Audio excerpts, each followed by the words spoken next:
سلام دوستان، این یه داستان واقعیه. سال 2005 پسری به نام میلاد شبها از یک کوچه قدیمی میانبر میزد.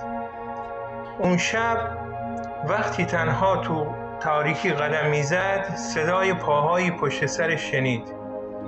برگشت، هیچ کس نبود. میلاد سرعتش رو زیاد کرد، اما صدای پاها نزدیکتر و نزدیکتر شد. یهو همه چراغ‌های کوچه خاموش شدند. توی تاریکی صدایی سرد و کشیده اسمش رو زمزمه کرد: میلاد. اون لحظه سکوت شکست. فقط جیغ کوتاهی کشید و بعد اون شب میلاد هیچ وقت از اون کوچه رد نشد.